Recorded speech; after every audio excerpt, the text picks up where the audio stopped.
Hi, I'm Gary Leslie, and we're here today with Elissa Kaplan, who is the director of Highland Park's COPE program. So hi, Elissa. Thank you Hey, very much. Gary. So let me ask you a few questions about what COPE is. First of all, how did the COPE program start? It started when Jimmy Polos from the Office of Emergency Management called me just as the coronavirus was hitting New Jersey.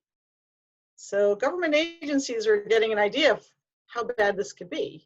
And he told me that he wrote a document that he titled Civilian Outreach Program Exercise, or COPE, to address the physical and wellness needs of residents during this crisis. The purpose of COPE is what? Well, really, it's to address the physical and emotional needs of residents, the ones who are most vulnerable during this state of emergency. So it focuses on people who are in quarantine and lack support from a local network of friends and family. So some people have voluntarily quarantined because they're particularly vulnerable to the illness, and other people who were exposed to someone or got the illness and are themselves battling or recovering from the illness, they're in quarantine. But really the idea of COPE is to address physical and emotional needs of residents who are most vulnerable and in quarantine. So what services does COPE provide to the community? Well, to address the physical needs, it provides physical support, one way by delivering groceries from either Stop and Shop or the Highland Park food pantry.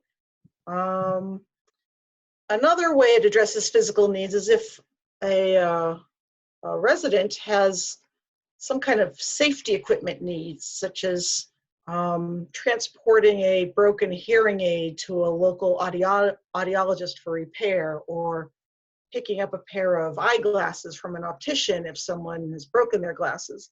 These are really considered emergencies because they're directly related to safety. But in addition to the providing physical support, and this is really what I want to emphasize for our listening audience today, is that COPE provides emotional support to residents who are feeling isolated during the stay-at-home order. So we have a lot of volunteers who can reach out to residents who may be feeling alone and would like some social connection. So we're going to get to that in a little bit more detail in a minute. But first, could we just talk about what your role is in this? You are the director of the COPE program, correct? I am. So Jimmy Polos asked me if I would develop a safety net of this sort for Highland Park residents based on this document that he had written. And I agreed, and I built a safety net. So by default, that kind of makes me the overall director of COPE, and I've been responsible for refining and implementing the COPE program to address the needs of the town's residents as they evolve. Well, what do you find the most challenging part of that is? Well, initially, it was trying to anticipate what the residents' needs would be and creating the COPE divisions, each of which has a volunteer manager, so divisions that would address those needs. And I just want to say here that the managers have been great. They jumped right in, and I want to give them a shout out right here because you're an amazing team. Now that the program is really running, the most challenging part of my role, I guess, is it's threefold, I would say. First, the continual assessment of the program to adapt it to changing needs. Second, the overall coordination of the many volunteers, because there's just been an outpouring from the town of people who want to volunteer to help in any way that they can. And third, ensuring that the volunteers' safety is addressed by developing proper procedures and making sure that they have access to and use personal protective equipment. You mentioned the volunteers. So who are performing these services for COPE? And how many did you say there are? we have about 85 volunteers at this point, and they are all townspeople. They're Highland Park residents who wanted to help and responded to our call for assistance. And they contacted us either through email or phone, because we have a dedicated email address and phone number, and said, they let us know how they would like to help, whether it would be through physical assistance or more of the emotional support, social contact kind of assistance. So let's focus in for a second on the wellness calls, the social interaction calls. Could you tell me specifically what the objective of that is? The well calls give isolated residents an opportunity for social interaction with a fellow Highland Park resident. The calls are meant as a check-in with residents whose normal avenues of checking in with neighbors or community members really aren't possible right now because of social distancing requirements. So for example, a resident who is now homebound because of social distancing and medical reasons, the wellness calls serve to replace interactions that might have been lost previously, that might have occurred during daily errands, or seeing somebody as they took a walk in the park, or when they got together at houses of worship or in community groups. And so this can replace that kind of interaction. So you mentioned homebound people and things like that. Could you just summarize the type of residents that would benefit from this service? Any resident who's feeling isolated for whatever reason, homebound really or otherwise, because of the current COVID-19 restrictions, can benefit from the wellness calling program. Many typical social interactions have stopped, obviously, because of the stay-at-home order, and this can leave a big social void for residents. And sometimes it's just that people are terribly bored sitting at home, and it can break up the day for them and have some contact with somebody. Sometimes people are feeling, a little anxious about the situation, and just having somebody check in with them helps them feel better. So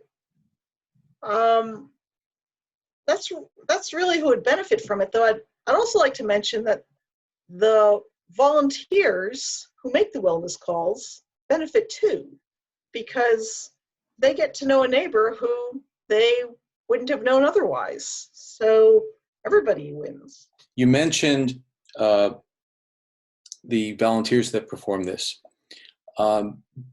Is there any particular type of qualification that they need, and or is it just that they're concerned local citizens? They're just concerned local citizens. So no, we don't take minors. We did have a couple of teenagers, people under 18, high school kids who wanted to volunteer, and we decided, as a group, that we just weren't well prepared to be able to train high school kids. So our training that we have is a very brief training for volunteers, and so it's really geared to adults. Other than that, we particularly welcome people who speak a foreign language, so that if we have people who would like a wellness call but don't speak English, that we can match them up. And we do have a number of volunteers who speak foreign languages, and we're very appreciative of them.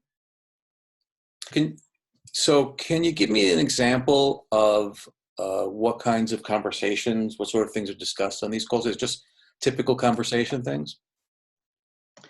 Conversation can range from typical small talk about the weather, what someone did that day, what somebody wished they had done that day, something happening in town, something happening that they're hearing in the news, things happening at the state level, federal level, really more practical topics that might include how people are getting their groceries or medicines, and how people are arranging transportation to medical appointments when they actually have to go to a doctor's office. Mhm. So you could think of it as a conversation between two neighbors meeting on the sidewalk. But now it's happening over the phone because of our situation. So if somebody wanted to take advantage of this service, who would they contact? So as I mentioned, we have a dedicated email address and we have a dedicated phone number. So the email address is hpcopes